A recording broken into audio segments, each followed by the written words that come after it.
Alors on est parti. Plongé dans l'histoire pour ce groupe de touristes, ce matin-là, ils découvrent l'aventure de Port Fréjus, un port sorti de terre en 1989. Ce bâtiment-là, il reprend les codes architecturaux de l'époque romaine en fait. En 2014, Port Fréjus 2 porte la capacité du lieu à 850 bateaux et intègre des milliers de logements. Quelques centaines de mètres plus loin, place à l'histoire romaine de Fréjus, avec cette tour de pierre de 10 mètres de haut, la lanterne d'Auguste. Elle trônait sur l'une des jetées du port antique.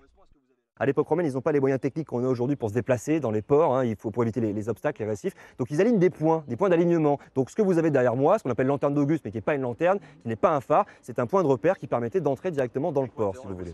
Une vraie découverte pour cette mère et sa fille, venues de Saint-Raphaël. Moi, je suis absolument ravie parce que je ne connaissais pas l'histoire des ports de Fréjus. Et puis, notre conférencier est charmant, il est très à l'écoute, il maîtrise complètement son sujet. Ces conférences-là nous permettent de nous balader, de prendre de l'air et en même temps d'enrichir un peu notre savoir sur la ville et ses environs. La visite, elle, se poursuit en bateau. À bientôt. Allez, bonne balade! Si Dieu le veut. À bord de ces pointus, les touristes partent à la découverte du lion de mer, cet îlot de roches rouges posé au milieu de la baie.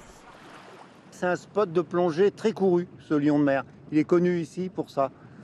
Et on a tout autour des bateaux avec des écoles de plongée ou des clubs de plongée qui viennent s'exercer ici. Une heure de navigation en Méditerranée qui intéresse même les habitués du Var.